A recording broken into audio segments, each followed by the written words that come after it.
Hello বন্ধুরা, সমুদ্র ঘুরতে কে না ভালোবাসে। দীঘা, পুরী বা মন্দারমণি এই জায়গাগুলো কলকাতার কাছে পিঠে ছোট্ট ছুটির ফাটাফাটি ডেস্টিনেশন। কিন্তু কখনো ভেবেছেন কেন পুরীর সি বিচের রং সোনালি, বালি শুকনো আর ঝরঝরে, কিন্তু দীঘা মন্দারমণির বীচ কালচে, বালি ভেজা আর স্যাঁতস্যাঁতে? চলুন আজ এই রহস্যের পর্দা তোলা যাক।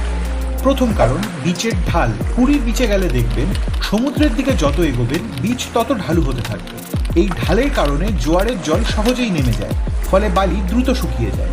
কিন্তু দীঘা আর মন্দারমণির বিচ তুলনামূলকভাবে সমতল, ফলে বালি জল বেশিক্ষণ ধরে রাখে আর বিচ ভেজা এবং স্যাঁতস্যাঁতে হয়ে থাকে। দ্বিতীয় কারণ, বালির ধরন। পুরীর বালির দানা মোটা এবং ভারী।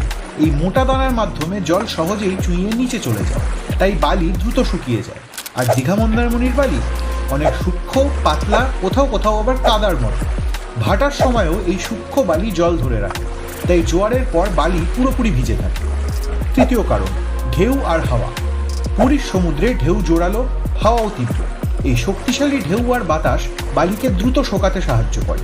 কিন্তু দীঘা আর মন্দারমণিতে ঢেউ শান্ত, হাওয়াও মৃদু, ফলে বালিও ভেজা থেকে যায়। আরেকটা বড় কারণ, ভূতাত্ত্বিক পার্থক্য।